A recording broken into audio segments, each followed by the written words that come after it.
Well, good morning, guys, and thanks again for tuning to another episode of the How to Bible podcast. My name is Levi. I'm the host of this podcast, and I'm really excited that you're taking part in this, that you're watching this video right now. We have a podcast channel where we podcast once or twice a week. We try to get something out, but this session, we're doing something a little different.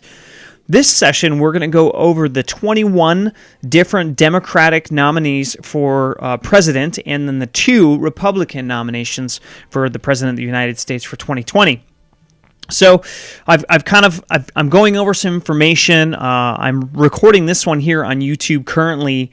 I did this podcast a couple of days ago, so it might be a little different. So if you want to get the full version, if you want to get all the information, go ahead and check out our podcast. It's the How to Bible podcast, and you can find it anywhere podcasts are broadcasted. We're on YouTube. We're on iTunes, we're on Pocket Casts, we're on everywhere. So just look for it. It's a big blue logo with the Lion of the Tribe of Judah in the middle. It's called How to Bible. So today we're going to talk about Michael Bennett. Michael Bennett is a U.S. Senator from Colorado. He's put his name in the hat for the presidential race here in 2020.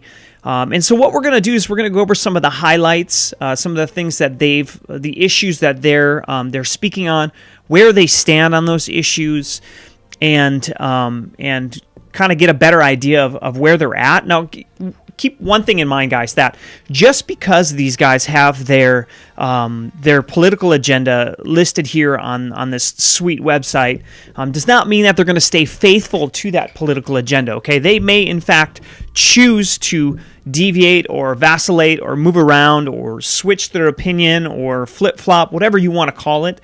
But their history gives us kind of a baseline of which way they vote, how they vote on issues, and where they're kind of headed and directed. So for me, politics has never really been my forte. I don't enjoy watching politics because I really don't think there's anything concrete in it.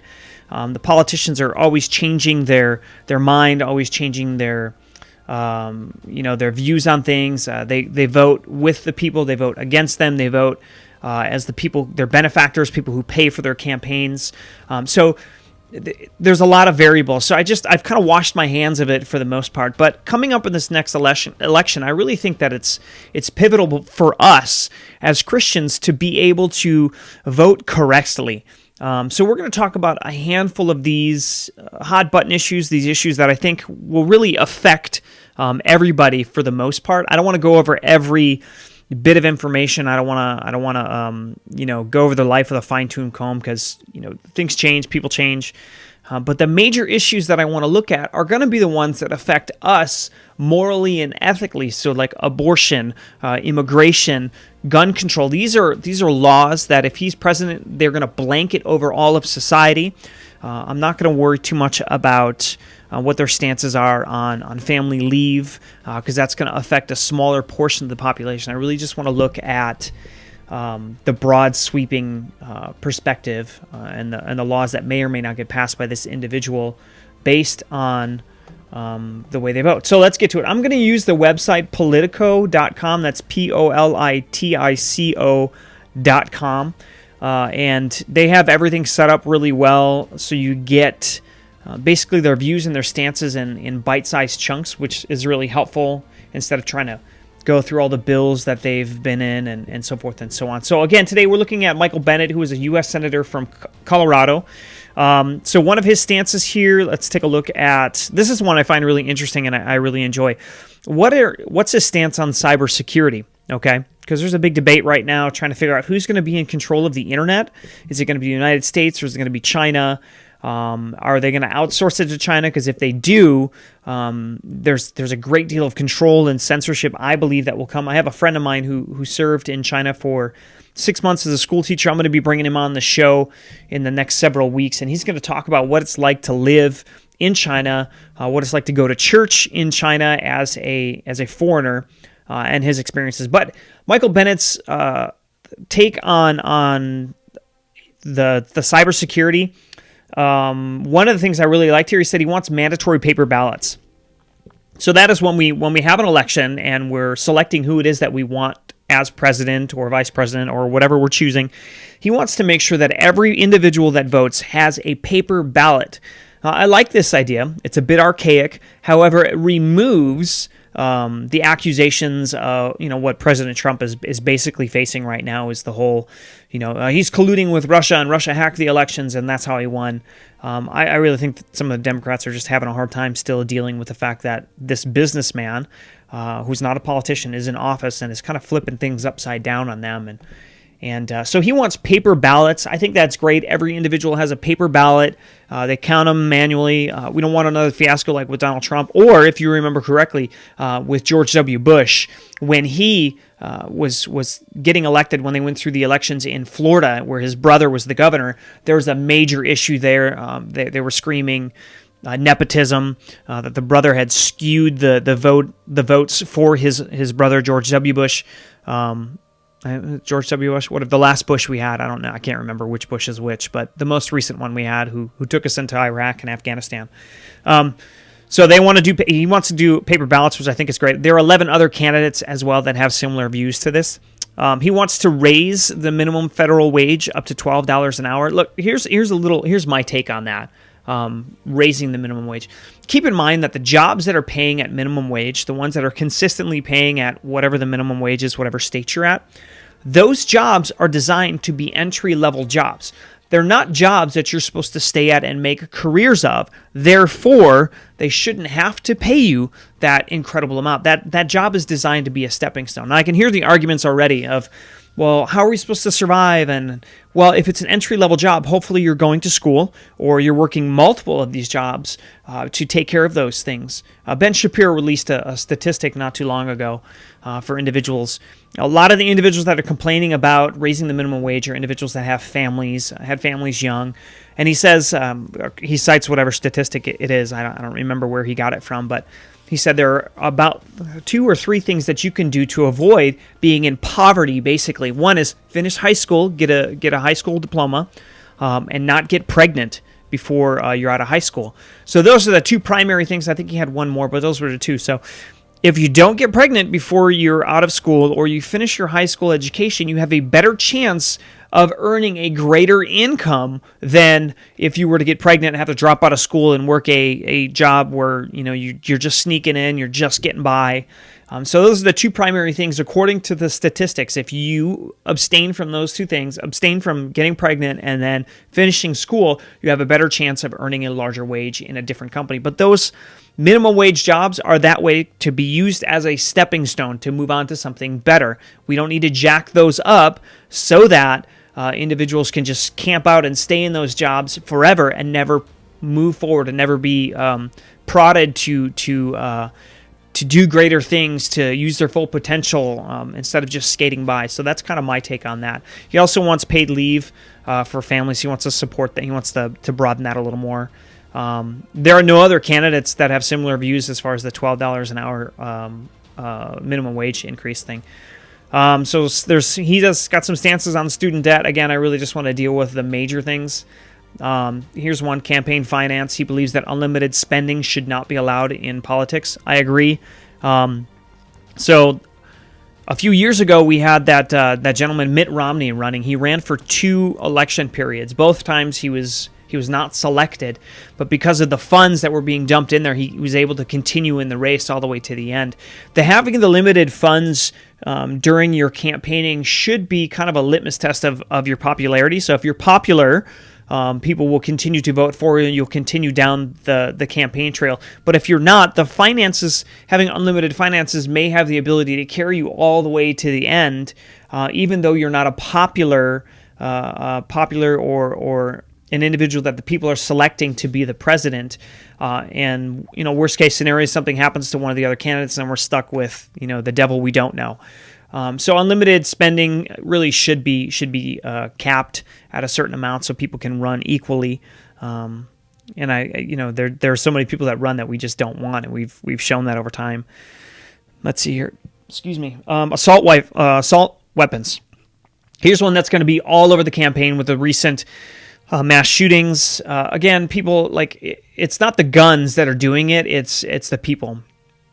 until we understand that it's the heart of human beings, it's the sin in man's heart, and address the central issue, we're just treating the side effects of the sin condition, the heart condition, okay? So it doesn't matter how many weapons, they limit weapons in China, and what happens, they have mass stabbings. People come in, they start stabbing each other. A lot of these shootings, they had one in California. California's got an incredibly strict law as far as firearms go. Chicago still has crazy amounts of shootings, and they have one of the most strict laws in the nation as far as firearms go. So it shows that it's not the firearms, it's the individual. And the only people going to turn the weapons in are going to be the law-abiding citizens. So those people become the victims now. And I think we all know with law enforcement, a lot of times law enforcement isn't there to prevent crimes. They're there to follow up and investigate and catch the criminals after the crime is committed. So it's like cleanup duty. My apologies to law enforcement. I have a lot of friends that are in law enforcement. I greatly respect the fact that they're out there and they're doing their job. But the reality is this, is that they respond to crimes. They don't forecast them. They don't work as deterrents. They respond to them. And if they don't respond fast enough, then the criminal gets away. And so we have law-abiding citizens that are carrying firearms that are able to use these weapons. People will be less likely to shoot each other knowing that somebody's going to shoot back, right? So that's kind of my take. He's in favor of doing universal background checks. I'm in favor of doing those background checks too. Here's my problem with this, though, is that there was a rumor, and I can't remember if it was Obama or if it was Bush, but there's a rumor that these background checks were going to be so extensive that if my grandfather had schizophrenia, they weren't going to be issuing me a firearm because there's a potential that I may have inherited that and then I could go crazy and start shooting people. So there's this double-edged sword you got to kind of play with. These universal background checks, are they just background checking me? Or are they looking at my family, my socioeconomical status, my psychological status of my family, and then forecasting and saying, hey, you know what, there's mental illness in your mom and your dad. You might have depression, so we're not going to let you have a firearm because we don't want you to hurt anybody. So that's my problem with the background checks, is that I'm afraid that the government is going to find a way to take the weapons from the people. And remember, the reason why we have weapons, the reason why we're allowed to have these, the reason why we're allowed to bear arms is quite simply because, and it's written in the Constitution, the Bill of Rights, so we have the power to overthrow a tyrannical government. That's not my words, that's the Constitution, that's the government's words from the Founding Fathers. So that is the purpose of it, and it seems interesting to me that the government is trying to restrict as much as they possibly can on something that has been with us since the inception of the country. So I believe that the civilian population, within reason, like I don't want my hot-headed neighbor down the street to have access to M1 Abrams tank or anything, but within reason, I believe that the population should have access to the same weapons that our National Guard or our military would have access to. Now, I'm not talking about incendiary devices and explosives and stuff like that. I'm talking about the firearms, the machine guns, yes, assault guns, pistols. I served as a U.S. Marine. And it doesn't matter how many bullets you have, whether it's an assault gun or pistol or whether you have a knife, a weapon's a weapon. The Marines' motto is one mind, any weapon. So if a person is intent on killing somebody, they're going to use a firearm, a knife, they're going to use their bare hands, whatever they need to do the job. So really we should have access to all of those. The background checks are great, but I don't want them forecasting it into my family's mental illness and saying I have mental illness and then you can't have a firearm. Just see it going that way, right? Here's another hot button issue that's going to affect us as a church: abortion. He wants to put few limits, if any limits, on abortion. So that right there would be enough for me to not vote for him, because if we cannot protect the young inside the womb, then how are we going to protect anyone else in the world? That is supposed to be the antithesis, it's supposed to be the apex of life right there. That is the apex of hope, new birth, children, having babies, looking into the eyes of your children. These are our future. And if we're going in there and we're slaughtering children before they're even out of the womb, and mothers are like, yeah, it's fine with me, then there's no way we can protect anyone in society in any other way. Any of the laws that we pass are going to be skewed in favor of, genocide, in favor of genocide or mass murdering or mass killing. And I'm sorry, I can't get on board with something like that. Let's see. Here we go. Immigration. He wants citizenship for all dreamers. 22 candidates agree with this view or have similar views. As far as illegal entry goes, he wants to leave the statute that's in place currently, and he wants to back additional wall funding to broaden immigration legislation, which is great because I think, we're not the only country in the world that has walls around it to protect itself. If you have a problem with building a wall, let me ask you, do you leave your house unlocked when you leave? Do you leave your car unlocked when you're in the store? That's the same thing. You want to keep people out that want to do us harm. I think that we should cut the red tape, find a way to get people in the country that want to work, that are honest individuals that have been screened to make sure they don't have, they're not a convicted serial killer from Belize or from Germany or something like that. We need to screen them better, but we need to find a way to expedite that and have them not pay thousands of dollars to get into the country. If they want to come in and work, let's do it. Let's get them in here. But I also think that there should be something structured and in place. Integration or assimilation into the society or culture, and we need to send them to a class for a year to teach them the language, to teach them the history of our country, the culture, especially that language. Because I don't know how many times I run into people at work and just passing them a lot and want to make a fun joke to keep the levity up, and they just smile and shake their head because they don't understand the language, they don't know what I'm saying. And it makes everybody feel dumb. So I think we definitely need to have something like that in place. Here's cannabis. He wants to legalize it.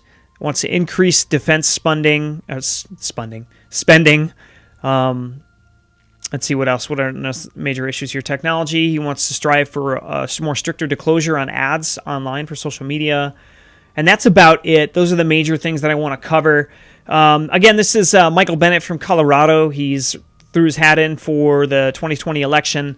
Those are some of the views that he has. That's where we're at. I'm going to run another one here in the next couple of days for Uncle Joe Biden, the ice cream loving VP that we had.